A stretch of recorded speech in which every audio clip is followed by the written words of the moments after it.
So Vada Chennai 2 எல்லாரும் கேட்டு கடைசி தனுஷ் அடுத்தது ஷூட்டிங் ஸ்டார்ட் ஆகுதுன்னு சொல்லிட்டாரு. நம்ம எது நடந்தாலும் எல்லாத்தையும் விட்டுட்டு நான் அதுக்கு போதான் செய்வேன்.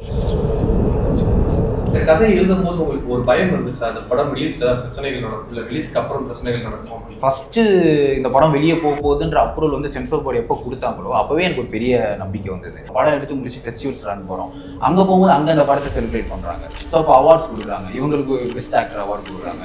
இந்த மாதிரி ஒரு கதையை இது வரைக்கும் யாரும் தொட்டது இல்லை எனக்கு தெரிஞ்சு தமிழ் சினிமாவில்.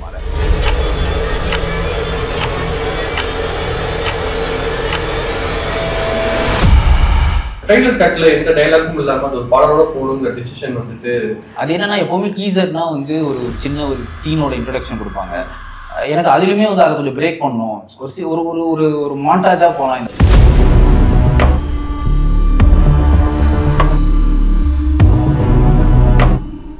அண்ட் ட்ரெய்லர் ரிவீல் ஆகும்போது நம்ம கொஞ்சம் கொஞ்சமாக கேரக்டர்ஸோட இதை பிரேக் பண்ணலாம். அப்போ தான் நான் வந்து ஆண்டன்ற கேரக்டரே ரிவீல் பண்ணியிருக்கேன்.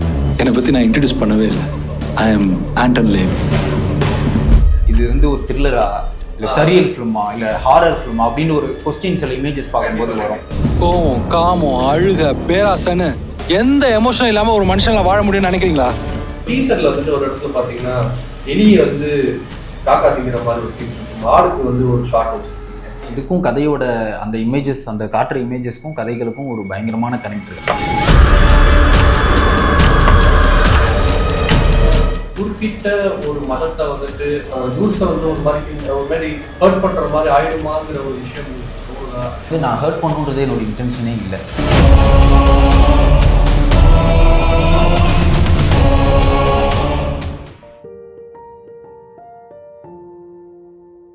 வணக்கம். வணக்கம். 4 பேர் எப்படி இருக்கீங்க? நல்லா இருக்கும். ட்ரெய்லர் பார்த்த உடனே எனக்கு ஒரு புதுவிதமான ஒரு கான்செப்ட்னே எனக்கு தோணுச்சு. பட் ஆனால் இந்த கதை எழுதும் போது உங்களுக்கு ஒரு பயம் இருந்துச்சு, அந்த படம் ரிலீஸ்ல பிரச்சனைகள் நடக்கும், இல்லை ரிலீஸ்க்கு அப்புறம் பிரச்சனைகள் நடக்கும் அப்படின்னு?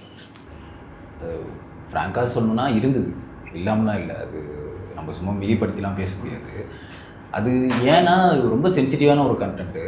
அப்போ வந்து ஒரு ஃபில்ம் மேக்கராக எனக்கு ரொம்ப ரெஸ்பான்சிபிலிட்டியாக இருக்குது. ஏன்னா இது நான் தான் டைரக்ஷனும் நான் தான் பண்ணியிருக்கேன், ப்ரொடக்ஷனும் நான் தான் பண்ணியிருக்கேன். ஸோ ரைட்டிங்கும் நம்ம தான் பண்ணியிருக்கோம். அப்படின்னும் போது அது ரைட்டிங் ஸ்டேஜஸ்லேருந்தே அந்த ஒரு கேர் நம்மளுக்கு, நம்ம ஒரு ஃபில்ம் மேக்கராக இருக்கும்போது நம்மளுக்கு வந்து என்ன கதையை வெளியே சொல்ல போகிறோன்ற அந்த ஃபுல் ரெஸ்பான்சிபிலிட்டி நம்மளை நோக்கி தான் வரும். அது even positive or it's negative, it's totally depends upon the film maker தான்.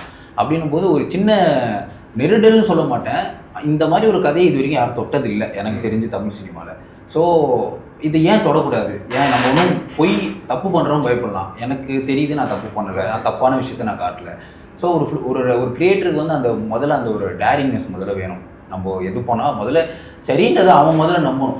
4 பேர் சொன்னதுக்கப்புறம் ஒரு கதை எழுதுறது அதெல்லாம் எனக்கு உடன்பாடு இல்லை. முதல்ல எனக்கு இந்த கதை சொல்லணும்னு தோணுது, இதை நான் பண்ணுறேன், இதில் பொய் எதுவுமே இல்லை, இதில் உண்மை. இது உண்மையாக இருந்தால் இதை சுற்றின இதை நோக்கி வர ஆட்கள் எல்லாருமே அதுவே தேர்ந்தெடுக்கும். நான் இழுக்கணும்னு அவசியம் கிடையாது. அப்படி தான் இவங்க எல்லாருமே உள்ளே வந்தது. அண்ணாவாக இருக்கட்டும், சாய் அவங்களா இருக்கட்டும், விக்கியாக இருக்கட்டும், என் டீம் கேமராமேன், எடிட்டர் எல்லாருமே வந்து இந்த கதை தப்பான கதைக்கு யாரும் வேலை செய்ய மாட்டாங்க. ஸோ அதுக்குள்ளே ஏதோ ஒன்று இருக்குது அப்படின்னு அவங்க ஃபீல் பண்ணதுனால தான் அது நான் பண்ணலை, அந்த கதை பண்ணுச்சு. அது அவங்க எல்லாரையும் புல் பண்ணும்போது அப்போ எனக்கு அந்த ஐஸ் வந்து கொஞ்சம் கொஞ்சமாக பிரேக் ஆகுது. ஃபஸ்ட்டு நரேட் பண்ணும்போது ஓகே இந்த கதை ஒரு 2 பேருக்கு பிடிக்குது, டீம் ஆக்டர்ஸு ஓகே சொல்கிறாங்க, அவங்களுக்கு பிடிக்குது, டெக்னீஷியன்ஸுக்கு பிடிக்குது. அப்போ ஓகே, அப்போ என்னென்னா ஒரு ஐஸ் பிரேக்காக படம் எடுக்கிறோம், படம் எடுத்து முடிச்சு ஃபெஸ்டிவல்ஸ் ரன் போகிறோம், அங்கே போகும்போது அங்கே அந்த படத்தை செலிப்ரேட் பண்ணுறாங்க. ஸோ அப்போ அவார்ட்ஸ் கொடுக்குறாங்க, இவங்களுக்கு பெஸ்ட் ஆக்டர் அவார்டு கொடுக்குறாங்க. ஸோ அப்படி கொடுக்கும்போது என்னென்னா ஓகே ஒரு பிரேக் இருந்துக்கிட்டே இருக்குது. அப்போ என்னென்னா ஒரு நல்ல கண்டென்ட்டுக்கு எப்போவுமே வந்து அதுக்கான அங்கீகாரம் அது கிடைக்கும். என்ன அது கொஞ்சம் லேட்டாக கிடைக்கும், அவ்வளோதான். பட் மற்றபடி இந்த மாதிரி கதைகள் வந்து வெளியே வந்தால் தான் எனக்கு தெரிஞ்சு அடுத்து நம்மளோட இண்டஸ்ட்ரியிலேருந்து ஒரு டேரிங்கான ஃபிலிமையும் இன்னும் எடுக்கலாம். இது எடுத்தாலும் வந்து இது மக்கள் வந்து சப்போர்ட் பண்ணுறாங்க அப்படின்ற ஒரு தாட் இருக்கும். அந்த ஒரு தைரியம் இருந்தது எனக்கு, இல்லைன்னா சொல்ல மாட்டேன். பயமும் இருந்தது, ஒரு சின்ன ஒரு கான்ஃபிடன்ஸும் இருந்தது, இது ஒர்க் அவுட் ஆகும் அப்படின்னு. ட்ரைலர்லேயே பார்த்தவங்க ஆக்டிங் அவ்வளோ சூப்பராக இருந்துச்சு, நிறைய எக்ஸ்பெக்ஷன் கொடுக்குற மாதிரி இருந்துச்சு. பட் இந்த ட்ரைலர் கட்ல எந்த டைலாக்கும் இல்லாமல் அது ஒரு பாடலோட போடுங்கிற டிசிஷன் வந்துட்டு எப்படி இருக்கு? புரியல, ஏன் டைலாக்ஸ் ஏன் ரொம்ப கம்மியாக இருக்குது? அந்த பாடல்கள் மட்டுமே இங்கிலீஷ் வாங்கணும் போது அதோட அது டீசருக்கு பண்ணியிருப்போம். ட்ரெய்லருக்கு நீங்கள் பார்த்தது வந்து கொஞ்சம் மினிமலிஸ்டிக் டைலாக்ஸ் யூஸ் பண்ணி ஒன்று பண்ணியிருப்போம். அது என்னன்னா, எப்போவுமே டீசர்னா வந்து ஒரு சின்ன ஒரு சீனோட இன்ட்ரடக்ஷன் கொடுப்பாங்க. எனக்கு அதுலேயுமே வந்து அதை கொஞ்சம் பிரேக் பண்ணணும், ஒரு ஒரு ஒரு ஒரு மாண்டாஜாக போகலாம். இந்த கதையில் வந்து மோர் தென் இதை தாண்டி விஷுவல்ஸ் நிறைய இருக்குது அப்படின்னும் போது அந்த விஷுவல்ஸ் பேசிட்டோம் அப்படின்றனால ஃபஸ்ட்டு டீசர் வந்து கம்ப்ளீட் ஒரு ஒரு சாங் மூடில் ஒன்று போயிடலாம், பர்டிகுலர் கொஞ்சம் ஒரு இங்கிலீஷ் வெர்ஷனில் போகலாம் அப்படின்ற ஒரு ஐடியா இருந்தது. அண்ட் ட்ரெய்லர் ரிவீல் ஆகும்போது நம்ம கொஞ்சம் கொஞ்சமாக கேரக்டர்ஸோட இதை பிரேக் பண்ணலாம். அப்போ தான் நான் வந்து ஆண்டன்ற கேரக்டரே ரிவீல் பண்ணியிருந்தேன். அது வரைக்கும் டீசரில் கூட பெருசாக ரிவீல் ஆகிருக்காது. அதுக்கப்புறம் அந்த மரியாக்கு என்ன பிரச்சனை, அவரோட கோர் கான்ஃப்ளிக்ட் என்ன கதையில் அப்படின்றதையும் ரிவீல் பண்ணியிருப்பேன். அது எதனால சுற்றுது, எதனால வருது, இது வந்து ஒரு த்ரில்லரா இல்லை சரியல் ஃபிலிமா இல்லை ஹாரர் ஃபிலிமா அப்படின்னு ஒரு கொஸ்டின் சில இமேஜஸ் பார்க்கும்போது வரும். ஆனால் இந்த படம் வந்து ஹாரர் ஃபிலிம் கிடையாது, இது வந்து ஒரு சரியல் ஃபிலிம். ஏன்னா சரியலுக்கும் ஹாரருக்கும் நிறைய வித்தியாசங்கள் இருக்குது. இது வந்து ஒரு ட்ராமா கம் சரியல் அப்படின்னும் போது இதில் வந்து ஒரு சின்ன சரியலிஸ்டிக் மூமெண்ட் கொடுக்கலாம். ஏன்னா படம் வந்து ரொம்ப சென்சிட்டிவாக இருக்கும்போது இது சென்சிட்டிவாக நான் ஒரு ப்ரெசென்ட் பண்ண முடியாது. இதுக்கு வந்து இதுக்குன்னு ஒரு சினிமா தன்மை தேவை. அப்போது இதுக்குன்னு ஒரு ஸ்க்ரீன் பிளே ஆட் ஆகும்போது அந்த சரியலிசம் சொல்ல வருது, சில விஷயங்களுக்குள்ளே ஆட் ஆன் ஆகும்போது இதோட ஃப்ளேவர் மாறுது, இதோட இமேஜஸ் மாறுது. ஸோ அப்படி தான் காமிக்கப்பட்டது. நீங்க நிறைய படங்கள் பண்ணிட்டு இருக்கீங்க, பட் இந்த கதை சூஸ் பண்றதுக்கான காரணம் என்ன? இதோ தம்பி தான். நாங்கள் 2 பேரும் டானாக்காரன் டானாக்காரன் ஒர்க் பண்ணும்போதுலேருந்து நல்ல க்ளோஸு, நல்ல தம்பி. நல்லா வந்துட்டு ஒரு நாள் வந்து இந்த மாதிரி ஒரு ஸ்கிரிப்ட் இருக்கு, நீங்கள் கேளுங்க நல்லா இருக்கு அப்படின்னு சொல்லி தான் எனக்கு இன்ட்ரடியூஸ் பண்ணி வச்சாங்க. அப்புறம் வந்து ஒரு நாள் நரேஷன் கொடுக்கும்போது இன்ட்ரெஸ்டிங்காக இருந்தது. நான் பண்ணுறேன்னு சொல்லிட்டேன். அதுக்கப்புறமா வந்து எனக்கு ஒரு பயம் வந்துருச்சு, இதை பண்ணணுமா வேணாமா, இது வேண்டாம் அப்படின்னு சொல்லி நான் வேண்டானே சொல்லிட்டேன், நான் பண்ணல அப்படின்னு. அதுக்கப்புறம் திரும்ப விக்கி ஃபோன் பண்ணி இல்லைனா நீங்கள் பண்ணுங்க, ஏன்னா உங்களை நினச்சி தான் எழுதியிருக்காப்புல, அந்த நீங்கள் பண்ணால் நல்லாயிருக்கும், இதுக்கப்புறம் போயிட்டு திருப்பி வந்து இது பண்ண முடியாது, கொஞ்சம் இண்டிபெண்ட்டாக பண்ணுறாப்புல, ப்ரொடியூஸ் பண்ணுறாப்புல, அதனால நீங்கள் இப்போ லாஸ்ட் மினிட்ல நீங்கள் வேணான்னு சொன்னீங்கன்னா எனக்கு வந்து ஒரு கில்ட் ஆயிடுச்சு அப்படின்னு சொல்லிட்டு சரி ஓகே என்ன நடந்தாலும் பார்த்துக்கலாம், நம்ம ஒரு வேர்டு கொடுத்துருக்கோம் அப்படின்னு சொல்லிட்டு அப்படி தான் உள்ளே வந்தது. ஸோ டைலாக்ஸ் எல்லாமே எனக்கு கொஞ்சம் எல்லாமே பேசும்போது கொஞ்சம் கூட பயம் இருக்க தான் செஞ்சது. எனக்கு டிப்பிக்கலாக வந்து இது வந்து ஒரு கிட்டத்தட்ட ஒரு ஆர்எஸ்எஸ் பண்ணும்போது அப்படி எனக்கு ஒரு ஃபீலிங்லாம் இருந்தது. சரி ஓகே பார்த்துக்கலாம் அப்படின்னு சொல்லிட்டு ஸோ நம்ம என்ன நான் ஒரு தனியான இண்டிவிஜுவல் தான், நான் ஏற்று பண்ணுற கேரக்டர் என்னவா வேணாலும் இருக்கலாங்கிறது அந்த தெளிவு இருக்கணும்னு நினச்சி தான் ஓகே சொன்னேன். ஸோ அப்படிதான். ஓகே, ஸோ நீங்க கதை கேட்டுட்டீங்க, நீங்க நடிக்க வந்துருக்கும் போது இந்த கேரக்டருக்கு அண்ணன் சரியா இருக்காதுங்கிறது நீங்க டிசிஷன்ல எப்போ முடிவு பண்ணீங்க? இல்லை, டிரெக்டரை பொறுத்த வரைக்கும் அப்படின்னா கேரக்டர்ஸ் வந்து ஃப்ரெண்டு, ரிலேட்டிவ், ஸோ எல்லோரும் ப்ரெஷர் பண்ணுறாங்க, நான் பண்ணுறேன் அதெல்லாம் இல்லை. ஸோ அந்த கேரக்டருக்கு யார் கச்சிதமாக இருப்பாங்களோ ஸோ அவங்க தான் பண்ணணும், என்னன்னாலும் பண்ணால் பரவாயில்ல அப்படின்ற ஒரு மைண்ட் செட் உள்ள ஒரு பர்சன். ஸோ என்னோட கேரக்டரும் அப்படி தான் ஆச்சு, மரியா அவங்களோட கேரக்டருமே அப்படி தான் ஆச்சு. ஸோ அண்ணனோட கேரக்டருமே வந்து பெரிய ஆக்சுவலி வந்து அந்த கதையிலேயே மொத்த ஓவரால் ஃபிலிம்லேயுமே அண்ணனோட கேரக்டர் வந்து ரொம்பவே யோசிக்க வைக்கும். படம் பார்த்து முடிச்சோன்னா நிறைய திங்க் பண்ணலாம். ஸோ அந்த அளவுக்கு நிறைய டைலாக்ஸ்லேருந்து எல்லாமே இருக்குது. ஸோ இதை வந்து ஒருத்தர் புல் ஆஃப் பண்ணணும் அப்படின்னா அது நல்ல ஒரு எக்ஸ்பீரியன்ஸான ஒரு ஆக்டர் தான் கண்டிப்பாக தேவை. ஸோ ஆப்வியஸ்லி அப்போ வந்து நான் டானாக்காரன் பண்ணதான் அண்ணா க்ளோஸ் ரொம்ப. ஸோ அப்படி இருக்கும்போது ரொம்ப சென்சிபிளான ஆக்டரும் கூட இருந்ததுனால டைரக்டர் என்கிட்ட சொன்னார், அண்ணா பண்ணுவாரா, அண்ணா வந்து இந்த கேரக்டர் கரெக்டாக இருப்பாரா அப்படின்னு சொல்லும்போது எனக்குமே வந்து கதை தெரியணும். கதை தெரியும் போது இவ்வளோ பெரிய கேரக்டரை புல் ஆஃப் பண்ண முடியும்னா அது அண்ணாவை தான் கண்டிப்பாக முடியும். ஸோ ஈஸியாக யாராலையும் பண்ண முடியாது. ஸோ அதனால் எனக்கு வந்து அது ரொம்ப கரெக்டாக பட்டுச்சு. ஸோ அதனால தான் அப்ரோச் பண்ணோம். ஓகே, ஸோ உங்களுக்கு இந்த படத்தில் வந்து கதை கேட்டதுக்கு அப்புறம் எந்த சீக்வன்ஸ் வந்து உங்களுக்கு ரொம்ப ஓகே, இந்த சீன் ரொம்ப நல்லா பண்ணியாகணும்னு சொல்லிட்டு மெனக்கெட்டு பண்ண சீக்வன்ஸ் தான் இருக்காங்க? இதில் மெனக்கெட்டுன்னு சொல்கிறத விட என்னென்னா நாங்கள் மல்டிபிள் ரிஹர்சல்ஸ் போனோம் ஆக்சுவலாக. ஸோ ஏன்னா இது வந்து ஒரு நாங்களே ஒரு டீமாக இருந்து ஒரு இண்டிபெண்ட் ஒரு ஃபிலிமாக ஒன்று பண்ணும்போது வந்து இது சீக்கிரமாக முடிக்கணும். ஸோ டைம் கன்ஸ்ட்ரக்ஷன் நிறைய இருந்ததுனால இதெல்லாம் கரெக்டாக பண்ணணும் அப்படின்னா பிஃபோர் நாங்கள் வந்து மல்டிபிள் ரிஹர்சல்ஸ் அட்டென்ட் பண்ணி எல்லாம் பண்ணாதான் சீக்கிரமாக எங்களால் முடியும். ஸோ அதனால் எல்லாத்துக்குமே நாங்கள் ரிஹர்சல் பண்ணிட்டோம். ஸோ அதுலேயுமே என்னென்ன கரெக்ஷன்ஸ் இருக்கோ அது எல்லாமே நாங்கள் முன்னாடியே பண்ணியாச்சு. சீனாக பார்த்தீங்கன்னா ப்ரீ கிளைமேக்ஸ் ஒன்று இருக்கும். ஸோ அந்த சீன் வந்து ரொம்ப முக்கியமான ஒரு சீன் படத்தில். ஸோ அது வந்து கொஞ்சம் கஷ்டமாக இருந்தது பண்ணுறதுக்கு. ஆமாம், எஸ். ஓகே, ஸோ டீசரில் வந்துட்டு ஒரு இடத்துல பார்த்தீங்கன்னா எலியை வந்து காக்கா திங்கிற மாதிரி ஒரு சீன் இருக்கும், ஆடுக்கு வந்து ஒரு ஷார்ட் வச்சுருக்கீங்க. இதெல்லாம் நீங்க ஏதாவது ஒரு குறியீடா இது படத்துல ஏதாவது? ஆமாம், எல்லாமே மெட்டஃபர்ஸ் உள்ளே இருக்குது. ஏன்னா இதுக்கும் கதையோட அந்த இமேஜஸ், அந்த காட்டுற இமேஜஸ்க்கும் கதைகளுக்கும் ஒரு பயங்கரமான கனெக்ட் இருக்குது. அதில் சின்ன சின்ன ஒரு பெயிண்டிங் கூட நம்ம உள்ளே வைப்போம். அது எல்லாத்துக்குமே ஒரு ஒரு எப்படின்னா அப் ஃப்ரண்ட்டில் ஒரு கதை நடக்குது. ஐ மீன் இப்போ கேரக்டர்ஸ் பேசிகிட்டு இருக்காங்கன்னா பின்னாடி பேக்ட்ராப்பில் நம்ம எப்படி கதை சொல்லலாம், த்ரூ பெயிண்டிங்காக, த்ரூ இமேஜஸ் மூலமாகவோ. அது வந்து எப்போவுமே ஒரு டேரக்டராக நம்மளுக்கு வந்து மைண்டில் ஓடிக்கிட்டே இருக்கும், எப்படி விஷுவலாக நம்ம வந்து இதை ஸ்ட்ராங் பண்ணலாம் அப்படின்ற மாதிரி. ஸோ அந்த குறியீடுகள்லாம் வந்து கதைக்கு வந்து ரொம்ப முக்கியமான குறியீடுகளாக இருக்குது. முக்கியமான குறியீடு. ஸோ வந்துட்டு படம் எடுத்துடலாம், ஒரு நம்ம யாரும் தொடாத விஷயத்தை தொடறோம் அப்படிங்கும் போது இது குறிப்பிட்ட ஒரு மதத்தை வந்துட்டு அவங்களோட ரூல்ஸை வந்து ஒரு மாதிரி ஹர்ட் பண்ற மாதிரி ஆயிடுமாங்கிற ஒரு விஷயம் உங்களுக்கு தோணுதா? அது எப்படி நீங்க? இல்லை, எனக்கு இப்போவும் தோணல, எழுதும் போதும் தோணல. ஏன்னா வந்து நான் ஹர்ட் பண்ணுன்றதே என்னோட இன்டென்ஷனே இல்லை. அப்படி இன்டென்ஷனாக இருந்திருந்தா ஃபர்ஸ்ட் இந்த படத்தை வந்து சென்ட்ரல் போர்டு வந்து அப்ரூவ் பண்ணியிருக்கு. சென்சார் போர்டு இந்த படத்தை பிளாக் பண்ணியிருப்பாங்க. அவங்க வந்து எனக்கு ரொம்ப ஷாக்கிங்காக சர்ப்ரைசிங்காக இருந்த விஷயம் என்னென்னா, அவங்க நான் சொல்ல வந்த பாயிண்ட் புரிஞ்சுக்கிட்டாங்க. அதுதான் என்னோட ஒரு அல்டிமேட் ஒரு ப்ளஸ் பாயிண்ட்டாக இருந்தது. அண்ட் இந்த படத்தை ஹரி உத்ரான்னு ஒருத்தர் டிஸ்ட்ரிபியூட் பண்ண உள்ளே வந்திருக்காரு. அவர் இது உள்ளே வரும்போது ஓகே, அப்போ இது வந்து அவர் ஒரு நம்புறாரு, இந்த படம் வெளியே போகும், இது ஒரு டாப் ஒன்று கிரியேட் பண்ணோம் அப்படின்றது வந்து என்னையும் தாண்டி எனக்கு மேலே நான் ரீச் பண்ணக்கூடாது முடியாத ஒரு ஆட்கள் அதை சொல்லும் போது நம்மளுக்கு ஒரு தைரியம் வரும்ல. அப்போ நம்ம கரெக்டான ஒரு படம் என்ன, அதுக்கான டைம் அது எடுத்துக்கும். டக்கு டக்குன்னு எல்லாமே நடந்துடாது, அதுக்குன்னு ஒரு டைம் வரும். இந்த படம் எப்போ வெளியே வரும்னு அது நினச்சிருக்கோ அப்போ தான் அது வெளியே வரும். அது என் கையிலுமே இல்லை, யார் கையிலுமே கிடையாது. அது எப்போ வருதோ அப்படி தான் வரும். ஸோ அந்த பாயிண்ட்லேருந்து பார்க்கும்போது எனக்கு ஃபஸ்ட்டு இந்த படம் வெளியே போகுதுன்ற அப்ரூவல் வந்து சென்சார் போர்டு எப்போ கொடுத்தாங்களோ அப்போவே எனக்கு ஒரு பெரிய நம்பிக்கை வந்தது. அவங்க பெருசாக எந்த ஒரு ரொம்பலாம் கட்ஸ்லாம் கொடுக்கல, ரொம்ப சின்ன சின்ன மைனர் கட்ஸ் மட்டும் தான் கொடுத்தாங்க. அண்ட் இந்த படத்தோட நோக்கத்தை அவங்க புரிஞ்சுக்கிட்டாங்க. போகும்போது ஒரு ஏ சர்டிஃபிகேட் தான் எக்ஸ்பெக்ட் பண்ணிட்டு போனீங்களா, யூஏ எதிர்பார்க்கல? இல்லை, நான் யூஏ எதிர்பார்க்கல, நான் ஏ தான் போனது. ஸோ வந்து நம்மளுக்கு தெரியும்ல, நம்ம என்ன பண்ணியிருக்கோம் அப்படின்றது தெரிஞ்சுட்டு போகிறது தான் பெட்டர் நம்ம. ஏன்னா இது வந்து யூக்கு காட்ட முடியாது, யூஏக்கும் ஆப்வியஸ்லி காட்ட முடியாது. ஏன்னா இதில் பேசுகிற டாபிக்ஸ்லாம் ரொம்ப சென்சிட்டிவான டாபிக்ஸு. இது புரிஞ்சுக்கணுன்னா அந்த மக்களுக்கு ஒரு அறிவு வேணும். அப்போ எப்போ அதுனா 18 வயசுக்கு மேலே இருக்கவங்க, அவங்க வந்து லீகலி அவங்க வந்து எலிஜிபிள் டு டூ எனிதிங்னு கவர்மெண்ட்டே ஒரு இது கொடுத்தாச்சு 18+ அப்படின்னும் போது, அப்போ அவங்க பார்த்து இந்த கதையில் வந்து நான் சொல்லியிருக்கிறது தப்பா ரைட்டான்னு அவங்க முடிவு பண்ணிக்கணும். ப்ரோ அதுதான் இப்போ யூஏஏ அப்படின்னு சொல்லி போனான்னு சொன்னேன். யூஏ இது ஏன் பார்க்கக்கூடாதெல்லாம் கிடையாது. என்னென்னா 18+ இருக்கவங்க வந்து யங்ஸ்டர்ஸாக இருக்கட்டும், இல்லைனா வந்து பேரண்ட்ஸாக இருக்கட்டும், இவங்க எல்லாருமே இந்த படத்தை பார்க்கணும். ஏன்னா அவங்க பேரண்ட்ஸ் பார்த்தாங்கன்னா அவங்க வந்து யூவில் இருக்க அதான் அண்டர் 18 இருக்கவங்க எல்லாருக்குமே வந்து சொல்லுவாங்க எல்லா விஷயங்களும். அவங்க வந்து கண்டிப்பாக பேரண்ட்ஸ் எல்லாருமே பார்க்க வேண்டிய ஒரு படம் தான், யங்ஸ்டர்ஸும் பார்க்க வேண்டிய படம். என்னென்னா அடுத்த வர ஜென்ரேஷன் வந்து இதை வந்து தெரிஞ்சுக்கணும், கண்டிப்பாக தெரிஞ்சுக்கணும்.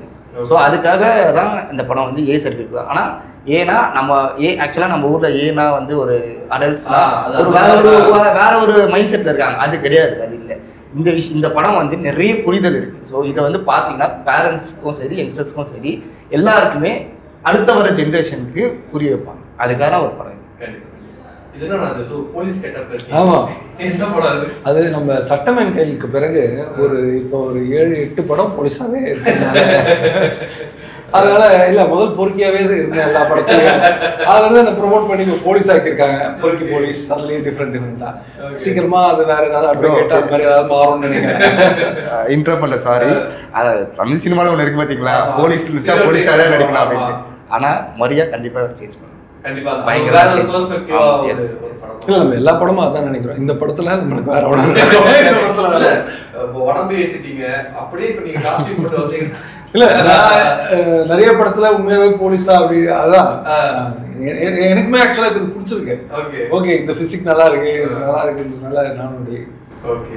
ஏன்னா இப்போ தமிழ் சினிமாவில் பாத்தீங்கன்னா ஒரு சில படம் தான் கல்ட்டு படமா மாறும். அது நம்ம ஒரு விஷயமா ஒரு டேரக்டரா இருந்தே பெரிய விஷயம் தான். அந்த மாதிரி மெட்ராஸ்ல ஒரு ரோல் ஒரு பக்காவான ரோல் கிடைக்குது, வடச்சென்னையில ஒரு ரோல் கிடைக்குது. அந்த மாதிரி நிறைய முக்கியமான படங்களை நீங்க விடுதலையில உங்க ரோல் ரொம்ப நல்லா இருக்கு. அந்த மாதிரி பெரிய பெரிய இயக்குனரோட படத்தை ஒரு சின்ன ரோல் இம்பாக்டான ரோல் கிடைக்குது இல்ல, அது எப்படி நீங்க பிக் பண்ணிக்கிறீங்க? டானாக்காரன் எல்லாமே இல்லை, அதுதான் அது சந்தோஷம். அவங்களுக்கு அவங்களோட கண்களில் நம்ம பட்டு நமக்கு இந்த கேரக்டர் கிடைக்கிறதுங்கிறது என்னோட கையில் எதுவுமே இல்லை. ஸோ அவங்க அதை இப்போ மெட்ராஸில் ரஞ்சித் ஏதோ நினச்சிருக்காரு, ஓகே பாவல் பண்ணால் நல்லாயிருக்கும் அப்படின்னு. அதே மாதிரி வெற்றி சார் அதே மாதிரி நினச்சிருக்கலாம், இது இவன் பண்ணால் நல்லாயிருக்கும் அப்படின்னு சொல்லி. அந்த மாதிரி அவங்க டிசைட் பண்ணுறது தான். நம்ம அதுதான் இந்த மாதிரி எல்லா டைரக்டர்ஸுமே அவங்க டிசைட் பண்ணுறது தான். நம்ம போயிட்டு நம்ம அவங்கள எந்த வகையிலுமே போய் எதுவுமே இன்ஃப்ளூயன்ஸ் பண்ண முடியாது.